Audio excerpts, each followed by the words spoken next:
Olá, Mil e um Crimers! Tudo bom com vocês? Hoje, celebrando aqui, né, que a Rainha Elizabeth faleceu, finalmente.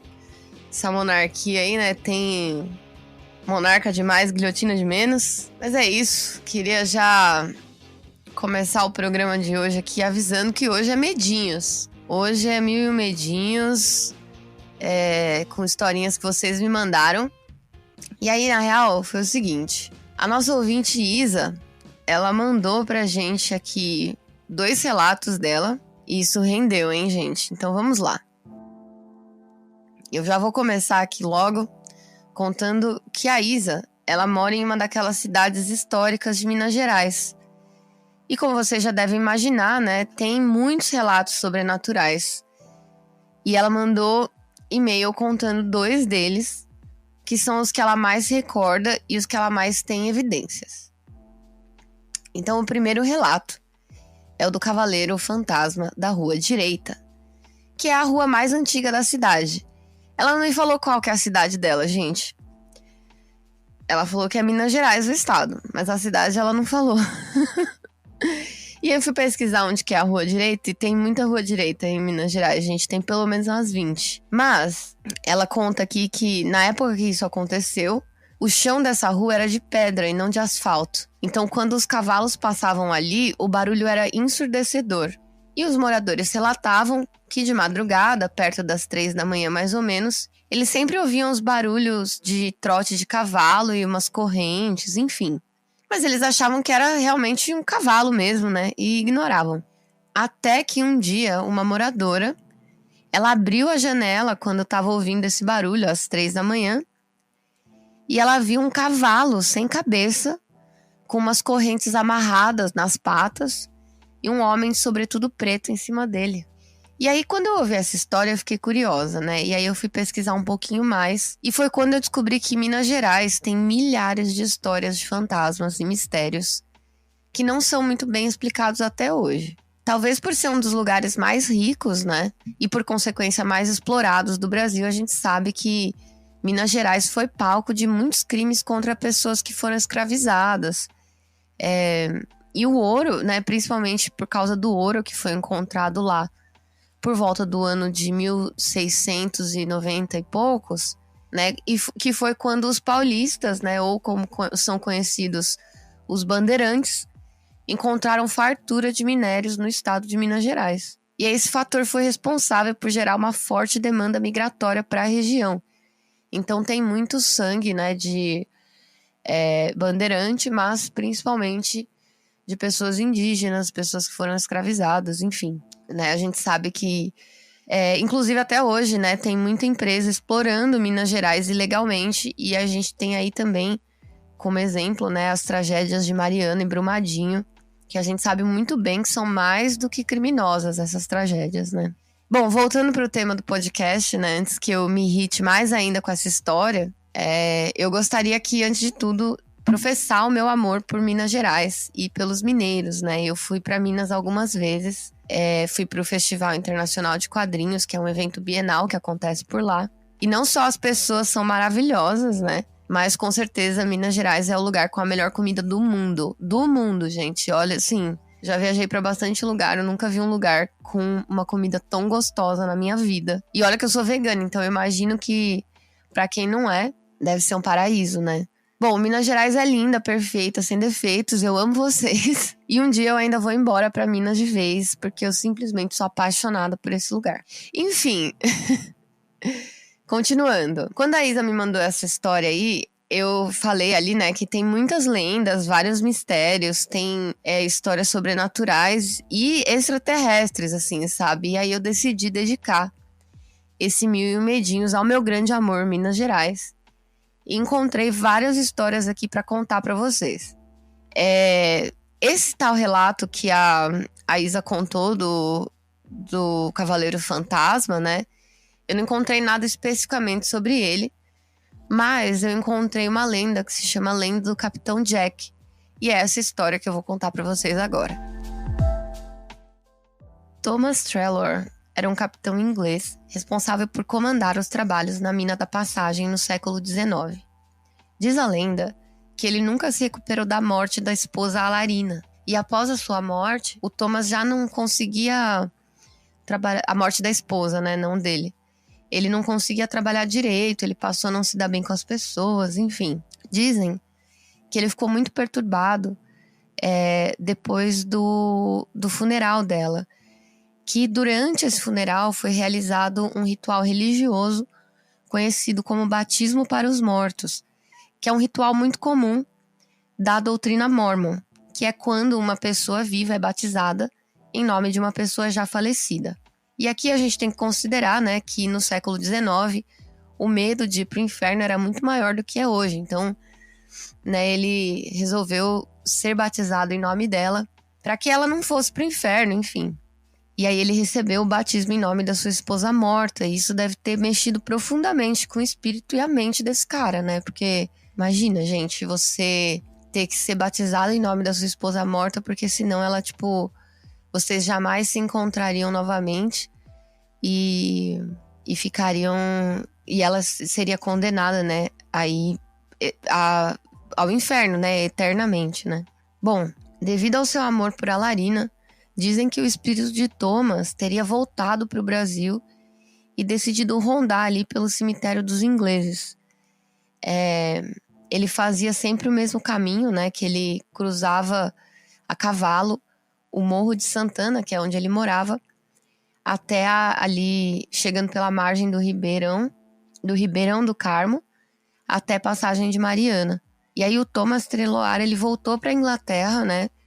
Em 1871 e morreu em 1880, mas dizem que o seu coração ficou ali em Passagem de Mariana com a sua amada esposa.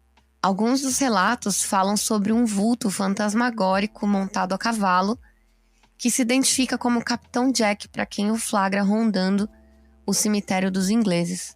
Acredita-se ser esse o fantasma de Thomas Treloar, que após a sua morte voltou para visitar a Alarina e passou a assumir o nome Jack, que funciona como fulano para os ingleses. Então, do jeito que a gente fala aqui, olha lá o fulano, olha o Beltrano, lá na Inglaterra é o Jack. Existe uma outra versão, né, que conta que durante a extração do ouro, um desabamento soterrou um homem inglês e esse seria o Capitão Jack. Então, tem as duas versões aí, mas nas duas versões, sempre um inglês que capitaneava a mina, né, que morava no Morro do Santana, no bairro Morro Santana, em Ouro Preto, e ia a cavalo para trabalhar na mina da Passagem.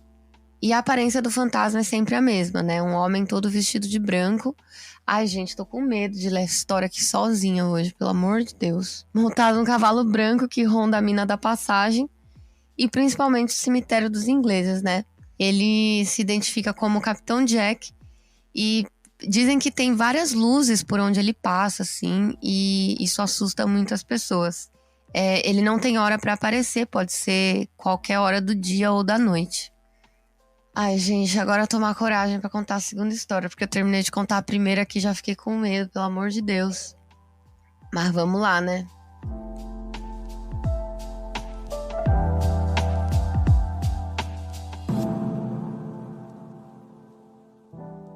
Bom, a segunda história, diferente do fantasma do Capitão Jack, eu vou contar pra vocês a história do fantasma do bairro da Serra, que cumpre o seu destino e pontualmente, à 00h30 de todos os dias do mês de junho, ele aparece na Rua do Ouro, quase na esquina da Avenida do Contorno.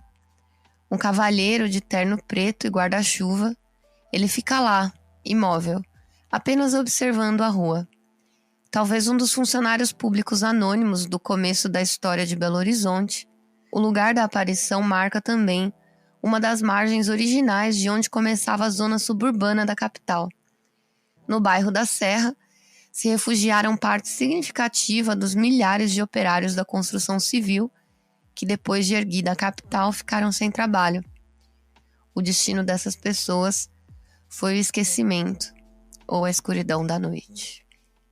Gente, ele tem hora e lugar para estar. Então, se você aí é de Minas Gerais, principalmente, né, BH, me conta aí se você já passou por esse lugar, se você já viu esse fantasma. Se você ainda não viu, agora é só ano que vem, né? Porque é só junho. Bom, falando em construção civil e em modernizações, existe uma outra lenda que também surge nessa mesma época, conhecida como a lenda da Papuda, que é o seguinte: no alto de um descampado havia uma cabana. Nossa, lembrei aquela lá do... Como que é? No alto desse morro havia um... Peraí, deixa eu achar aqui essa daí, peraí. Lembrei a música do Falcão. Peraí, quer ver? Aqui, ó. No alto daquele cume plantei uma roseira. O vento no cume bate, a rosa no cume cheira. Quando vem a chuva fina, salpicos no cume cai. Formigas no cume entram, abelhas no cume saem. Quando cai a chuva grossa, a água no cume desce, o barro no cume escorre, o mato no cume cresce. Enquanto cessa a chuva... Não, então quando cessa a chuva, no cume volta a alegria, pois torna a brilhar de novo o sol que no cume ardia. Ai, gente, desculpa. Eu sei que era pra ter medinhos, mas não deu pra não lembrar desse clássico aqui do Falcão, né? Voltando aqui, né? No alto do cume aqui, do descampado, havia uma cabana onde morava uma senhora papuda.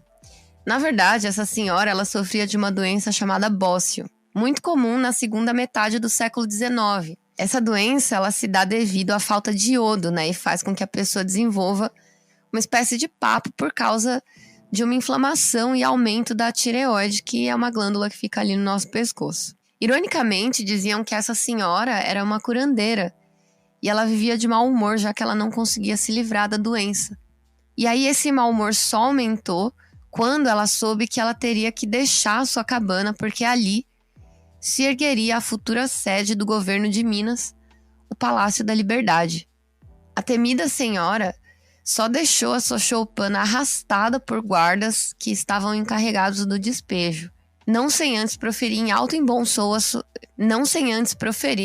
bom som a sua maldição. Todos os governadores que ali habitassem não terminariam o mandato, que seriam sucessivamente interrompidos por terríveis acontecimentos. Coincidência ou não, alguns governantes mineiros realmente não terminaram o seu mandato.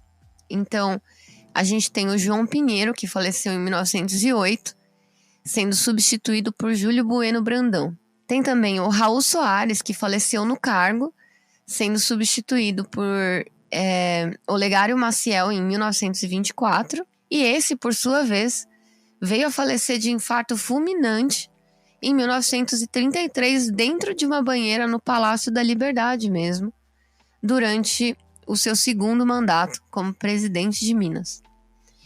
E sim, você ouviu certo, presidente de Minas, era isso mesmo.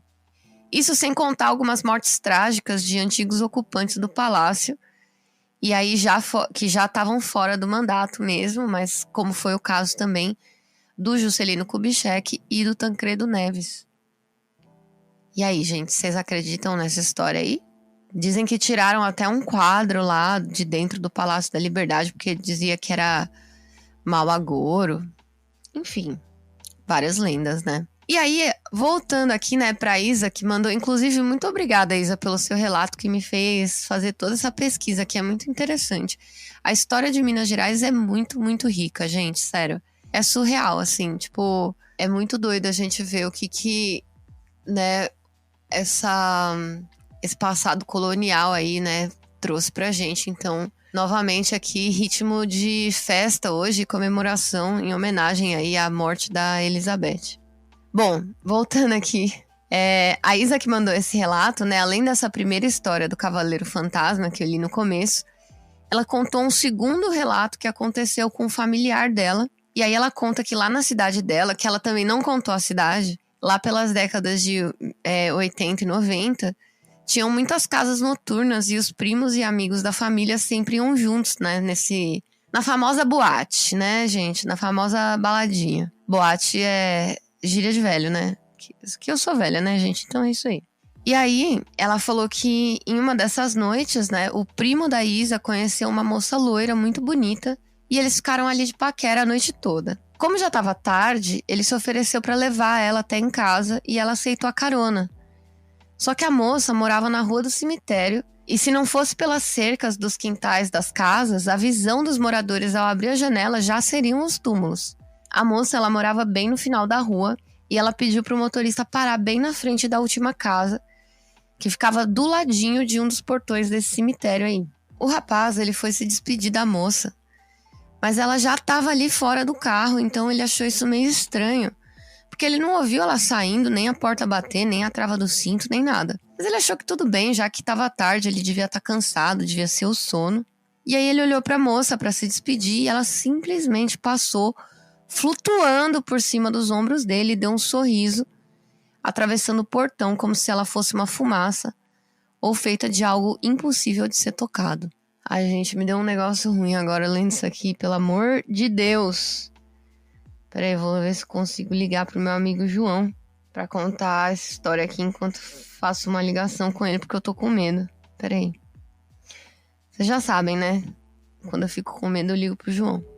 Vamos ver se ele atende. Cacete, gente, o João não atendeu.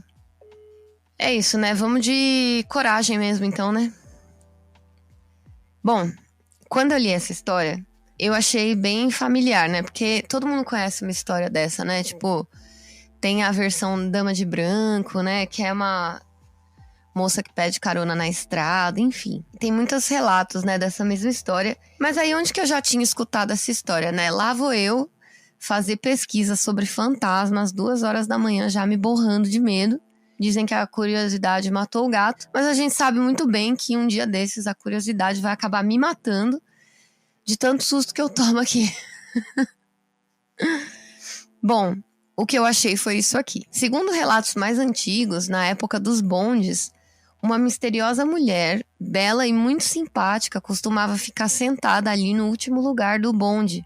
E ali ela puxava conversa com qualquer cavalheiro que tivesse do seu lado. E no ponto final do bonde, esse cavalheiro acabava sendo convidado para conhecer a casa da moça. E aí, empolgado, o pretendente descia do bonde e quase morria de susto ao ver a moça entrar no cemitério do Bonfim. Outros dizem que ela desaparecia misteriosamente durante a viagem no banco de trás do carro. E aí, existe uma outra versão que a moça, na verdade, assombrava apenas taxistas. Ela entrava no táxi e quando chegava na frente do cemitério, ela desaparecia. Provavelmente ela fazia isso porque antes do Uber era complicado pegar táxi, né? Já que eles viviam dando umas voltas com você no carro. E aí, quando chegava no lugar, ele tirava aquela tabelinha, né, do quebra-vento. Quem lembra isso daí? Do quebra-sol. E inventava um preço novo pra corrida ali na hora, né? Vocês lembram disso, gente? Quem é da época antes do Uber vai lembrar. Enfim, uma curiosidade é que Carlos Drummond de Andrade escreveu um poema chamado Canção da Moça Fantasma de Belo Horizonte, inspirado nessa história também. E é isso, gente. 1001 Crimes de hoje aí, homenagem a Minas Gerais, que eu simplesmente sou apaixonada. Se tem alguma outra história aí de Minas que vocês gostariam que eu conte, escreve pra mim. Me conta aí, comenta aí, deixa nos comentários se tem algum detalhe aqui dessas histórias que eu esqueci de contar. Se tem alguma história que vocês gostariam que eu contasse. E é isso. Lembrando de mandar aí, por favor, 1001crimes@gmail.com. Manda no assunto medinhos, que aí eu já acho seu e-mail fácil. E eu volto semana que vem pra contar mais umas historinhas pra vocês. Um beijo e até mais. Tchau.